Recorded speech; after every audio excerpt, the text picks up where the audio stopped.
Hi, I'm Diane Dayton with Cool Jazz Cafe. We're at the 26th annual Boscov's Berks Jazz Fest in Reading, Pennsylvania. We're right now on the iJazz Cafe, Michael Tozzi's location, here at the Crowne in Reading. And with us right now we have soprano saxophonist Dee Lucas. Thanks for being with us. Thank you. It's a pleasure to be here. You were performing here last night, and it was wonderful in this venue, wasn't it? Yes, it was an honor. This is my first time performing here, and the energy was so great.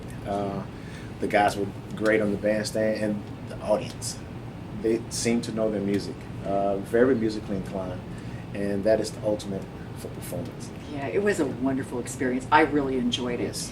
Now, you are based in Atlanta, and you started at the ripe age of 28? 28. Now, how did that start? What happened? Long story. Actually, I've always wanted to perform, play music as a kid. But growing up in a small town, my parents gave me an ultimatum: either sports or band. In a small town, they tend to rally around sports. So I took the end road. Okay. So I played basketball, football, baseball. Right. But I've always wanted to play music. Then I went off to college. I wanted to try to dabble then. Yes. But I got involved with the fraternity, and I became a DJ. But also started to learn music, listen to a lot of music. And the DJ kind of helped me. The DJ performance, that kind of helped. But it wasn't until I graduated from college, moved to Atlanta, broke up with my girlfriend, so I had plenty of time to go out, listen to some go out to the clubs and listen to some music. And that's what really spurred me to pick up the instrument. Bought my first saxophone at 28, Right. Started listening by ear, some of the music that I've collected over the years. And I had a couple of saxophone players to show me some things. And next thing you know, I'm in a band, Yes. started my business, and here I am 6 albums deep. Wow. So Soprano sax. Why that? This is your voice, isn't it? yeah, I would say so. The soprano, I like the timbre on it. I like the sound on it. It's more of my sound. It's something I've gravitated to over the years. Listen to a lot of different styles. Not to say that I don't like tenor or alto, but basically what the sound on the soprano is really personifies what I'm about. And how would you describe that sound? What is it? You know, most people think soprano is a very smooth, soft, and soothing. I tend to use that, but I tend to make it more aggressive. Something outside the norm. And I tend to use more of an aggression to the instrument. But you can still incorporate the smoothness within. Yeah. Well, your most recent CD only came out, a couple of weeks ago, right? March 18th. Yeah, tell me about this one. Well, it's called Going Deeper. And it's produced by several great artists. One of the producers out on the West Coast, Lou Lane. He's a Grammy producer. Phil Davis out of Atlanta.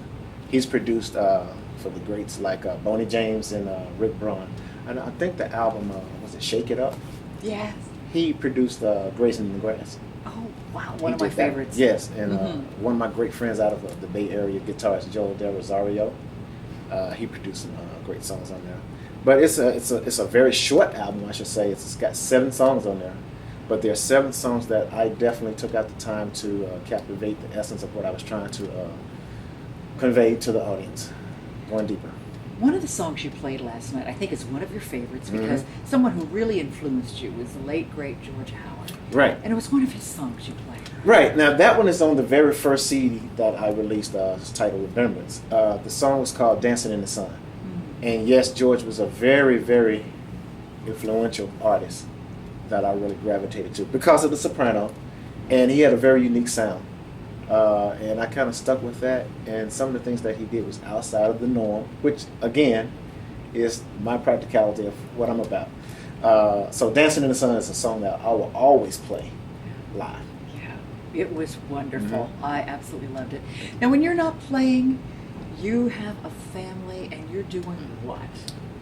On somebody's baseball field. That's what I thought. Back to that sports thing again, right? Yeah, my son is 16, and he's been playing baseball since he was 3, so I kind of support that.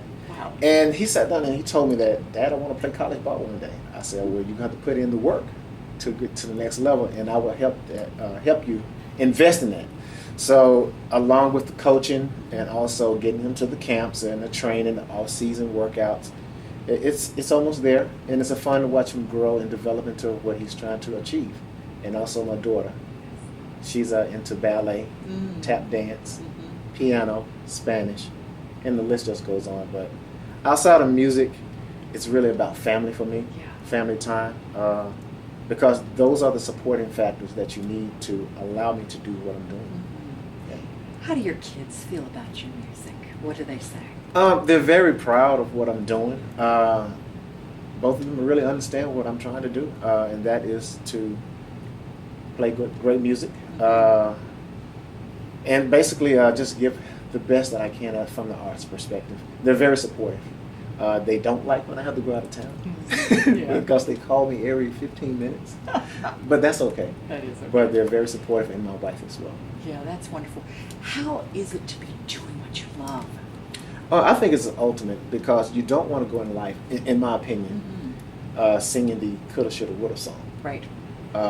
I've worked 25 years in IT, and I did that, and I also worked music at the same time. But it got to a point where I want to really pursue my dream and make that dream a reality. Looking back on it, no regrets. It's what you put into it, and I'm very honored and blessed to be able to do what I'm doing. Music is powerful. It speaks to our heart, it speaks to our soul, our whole being.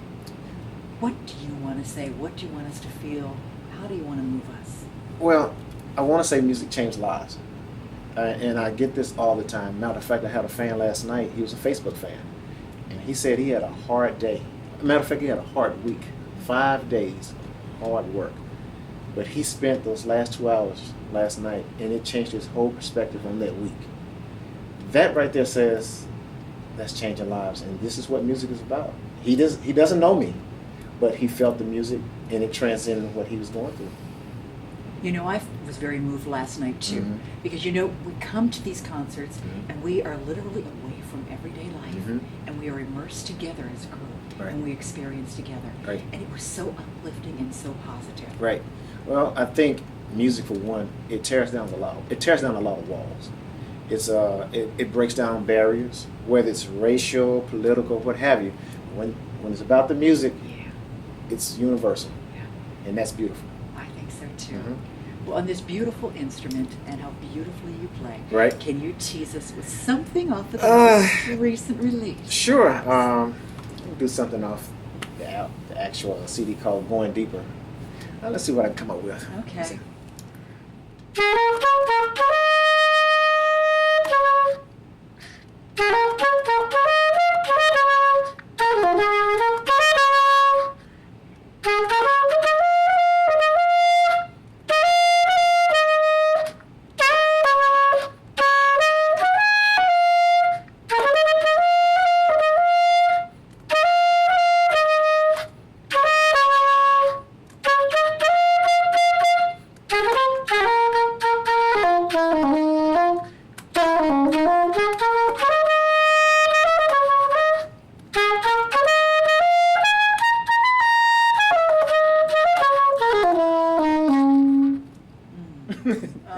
Just a little bit. I like it.